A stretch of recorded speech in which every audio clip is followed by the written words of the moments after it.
नमस्कार मित्रांनो. मी स्वाती तोरसेकर एशा पृथ्वीमध्ये तुमचं स्वागत करते. 2024 ची निवडणूक जसजशी जवळ येते, तसतसे आपल्याला वेगवेगळे ओपिनियन पोल्स, सर्व्हे, त्याच्यामधले जे तज्ञ लोक आहेत, सेफॉलॉजिस्ट, त्यांची मतं, राजकीय विश्लेषकांची मतं, जुन्या जाणत्या पत्रकारांची मतं, अशा वेगवेगळ्या दृष्टिकोनांमधून या निवडणुकीचे जे एकंदर आकलन आहे, त्या आकलनाबद्दल अनेक गोष्टी बघायला मिळतायत, वाचायला मिळतायत. आणि जे राजकीय पक्ष आहेत ते अर्थातच त्यांचं सगळं लक्ष जे आहे, ते आजपर्यंत आपण जे राजकारण केलं त्याची परिणती म्हणून आपल्याला सरतेशेवटी निवडणुकीमध्ये किती सीट्स जिंकता येतील त्याचा अंदाज घेणं, ही सगळी प्रक्रिया सध्या चालू आहे. अर्थात याचा अर्थ असा नाही की या पक्षांनी याच्यापूर्वी पूर्वतयारी केलेली नाहीये. पूर्वतयारी केलेली असते, परंतु राजकारणामध्ये असं म्हणतात, की 1 आठवडा हा सुद्धा खूप मोठा कालावधी आहे. म्हणजे एखादा आठवडा असा येऊ शकतो, की त्यामधल्या ज्या घटना आहेत, त्या कायमच्या दिशा बदलून टाकणाऱ्या ठरू शकतात आणि म्हणून week is too long in politics असं एक म्हण आहे इंग्रजीमध्ये आणि ती खरोखरच सार्थ आहे. याच सगळे ही जी परीक्षणं चालू आहेत त्याच्यामध्ये केवळ आत्ताचीच आहेत असं नाहीये, परंतु आजपर्यंतचं एक सर्वसाधारण जो अनुभव आहे म्हणा किंवा आपण म्हणतो आडाखे आहेत म्हणतात, त्याच्यामध्ये भारतामधले जे समुदाय आहेत, मग ते धार्मिक असोत किंवा इतर अन्यथा पंथाच्या दृष्टिकोनातून असो, ही अल्पसंख्याक मंडळी जी आहेत, ती कायम काँग्रेस बरोबर राहिलेली आहेत, असा एक आडाखा होता. आणि तो चुकीचाही होता असं म्हणता येत नाही. साधारणपणे स्वातंत्र्यानंतरच्या काळामध्ये इथले जे अल्पसंख्याक लोक आहेत, मग ते मुस्लिम समुदाय असेल किंवा ख्रिश्चन समुदाय असेल, ह्या दोघांनीही आपली पसंती जी आहे, ती काँग्रेसच्याच बाजूनी ठेवलेली आपल्याला दिसते. मध्यंतरीच्या काळामध्ये काही घटना ज्या घडल्या, बाबरी सारख्या घटना असतील, त्याच्यानंतर मग मुस्लिम समाजाने एका वेगळ्या पद्धतीने स्ट्रॅटेजिक व्होटिंग म्हणजे धोरणात्मक मतदान करायला सुरुवात केली आणि प्रत्येक मतदारसंघामध्ये भाजपला अडवू शकेल, त्याला हरवू शकेल असा उमेदवार कोणता आहे, मग तो उमेदवार ज्या पक्षाचा असेल त्या पक्षाच्या मागे आपली ताकद उभी करणं, अशा पद्धतीने व्यूहरचना करायला त्यांनी सुरुवात केली आणि मग असा जो कोणी उमेदवार असेल, तो कधी काँग्रेस पक्षाचा असायचा किंवा कुठल्या प्रादेशिक पक्षाचा असायचा. तर अशा पद्धतीने ज्याला म्हणतो आपण धोरणात्मक हे मुस्लिमांनी आपली जी सर्वसाधारण मुस्लिम म्हणजे मी प्रत्येक अगदी 100% तसंच मतदान होत असतं असं नाहीये. कोणीच गृहीत धरत नाही तसं. परंतु बहुतांशी हा जो मतदार त्याला व्होटिंग बँक म्हटलं गेलं. अगदी काही ठिकाणी एम-वाय बँक म्हटलं जायचं म्हणजे मुस्लिम यादव व्होट बँक म्हटलं जात होतं बिहार किंवा उत्तर प्रदेश सारख्या ठिकाणी.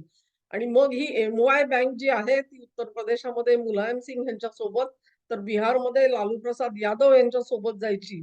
अशा पद्धतीची जी अ, एक राजकीय विश्लेषणाची एक पद्धत लागू झालेली होती आणि या सुद्धा निवडणुकीमध्ये हे सगळे विश्लेषक जे आहेत, ते एक मोठं गृहीतक धरत आहेत, की अशाच पद्धतीने अल्पसंख्य समाज जो आहे, तो काँग्रेस बरोबर किंवा निदान भाजप विरोधामध्ये आपलं मतदान करेल.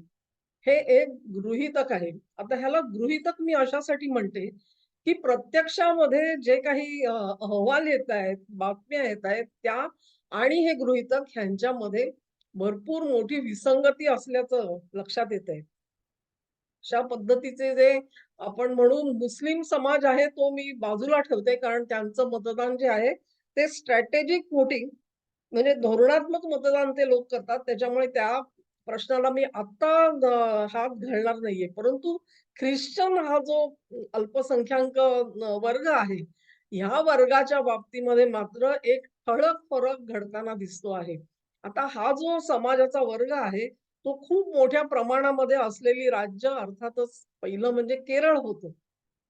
त्याच्यानंतर सध्याला जो नंबर लागतो वेगवेगळ्या राज्यांचा अगदी आपण ज्याला ईशान्य भारतामधली जी राज्य होती त्याच्यामध्ये मग मेघालय असेल किंवा मणिपूर असेल, इथे ह्या समुदायाचे लोक जे बहुसंख्येने राहताना दिसतात आपल्याला, तिथे त्याचा प्रभाव आपल्याला पडताना दिसत होता. आज सुद्धा मणिपूरच्या बाबतीत जे सगळं राजकारण झालं त्याच्यामध्ये चर्च आणि त्याची भूमिका आणि त्यांनी भारताच्या केंद्र सरकारसोबत आपलं सहकार्य जे आहे ते कसं असावं, कोऑपरेशन असावं का नाही मुळात, की त्यांना कडक विरोध करावा, अशा हेतूनी तयार झालेली सगळी आंदोलनं, हे सगळा काळ आपण सध्याच्या काळात बघितला आणि एकंदरीत ढोबळ मानाने असं म्हणता येईल, की हा जो ख्रिश्चन समुदाय आहे, तो समुदाय सुद्धा त्यांच्या चर्चकडून दिले जाणारे आदेश म्हणणार नाही मी, अगदी सल्ला म्हणू आपण. तो जो सल्ला असतो, तो सल्ला ते काटेकोरपणे पाळणारा हा एक वर्ग होता. बहुअंशी पाळणारा वर्ग होता. कधीही आपण 100% त्याच्यासाठी जबाबदार धरत नसतो. तर हे बहुअंशी जे मतदान जे आहे, ते कुठल्या दिशेला वळवायचं, हे चर्चकडून ठरवलं जायचं, असं एक म्हणण्याचा प्रघात होता. म्हणजेच चर्च जे सांगेल त्या पद्धतीने ख्रिश्चन बांधव जे आहेत, ते आपलं मत टाकत असतात. असं गृहीतक हे अनेक सेफॉलॉजिस्ट करताना दिसतात, अनेक विश्लेषक करताना आपल्याला दिसतात. त्याचा प्रभाव जो आहे तो मी म्हटलं तो केरळ आणि या ईशान्येकडच्या राज्यांमध्ये आपल्याला स्पष्ट जाणवत होता. परंतु गेल्या काही वर्षांमध्ये म्हणजे जवळ-जवळ 2 दशकं म्हणू आपण. त्याच्यामध्ये खूप मोठ्या प्रमाणावरती धर्मांतर जिथे झालेली आहेत, त्या राज्यांमध्ये सुद्धा हा प्रभाव आता दिसायला लागलेला आहे.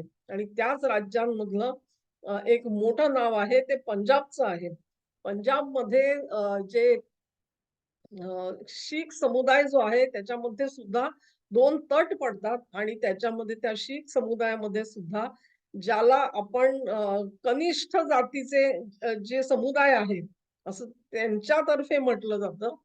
त्या समुदायांमध्ये एक प्रकारची नाराजी होताना दिसते आणि मग हा जो वर्ग आहे, ह्या वर्गाला ख्रिश्चन मिशनरीज जे आहेत, त्यांनी लक्ष्य केलं आणि तिथे खूप मोठ्या प्रमाणावरती धर्मांतरं घडून आलेली आहेत, असं आपल्याला दिसतं. तेव्हा पंजाबमध्ये धर्मांतराची एक मोठी साखळी होताना दिसली.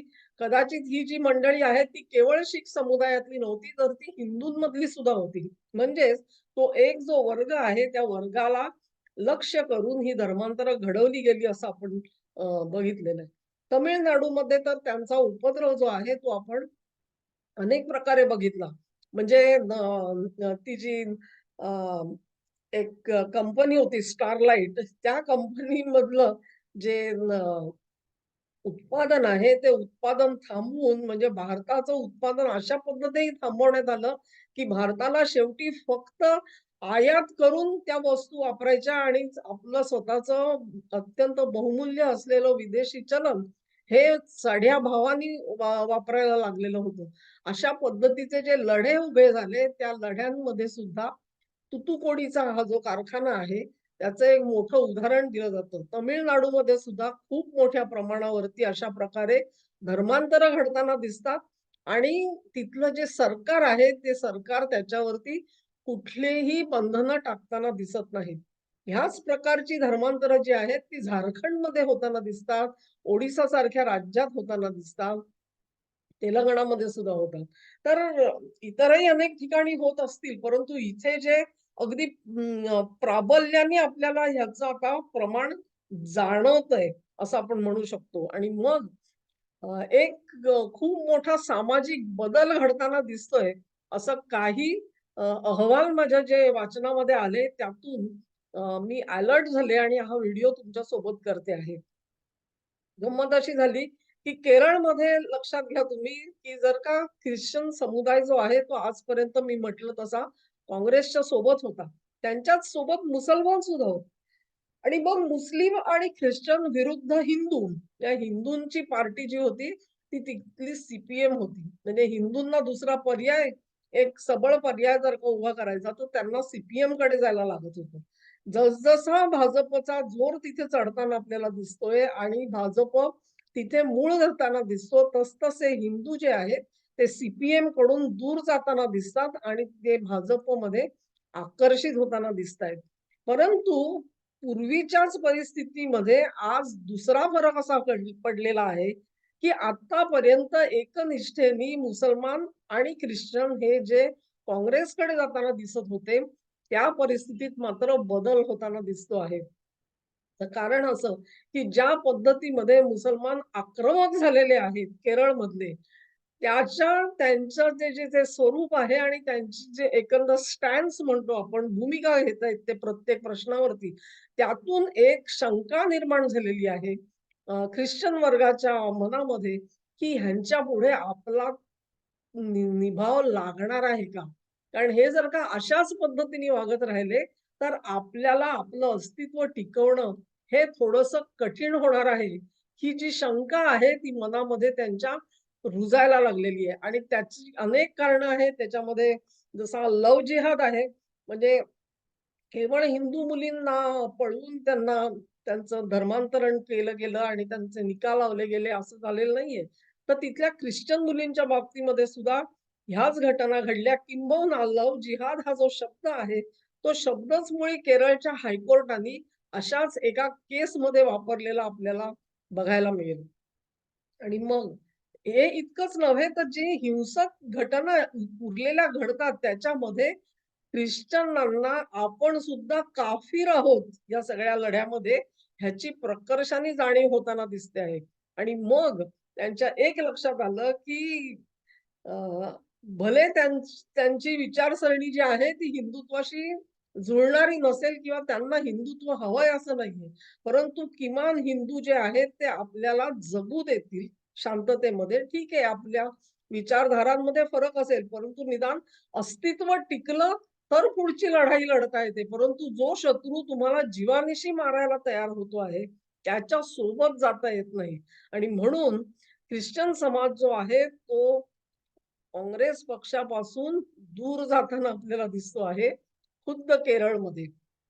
म्हणजेच अर्थातच त्यांना मग दुसरा पर्याय कुठचा आहे, तर तो दुसरा पर्याय हा सध्या तरी भाजपचा असल्याचं त्यामधले काही जण मान्य करताना दिसतायत.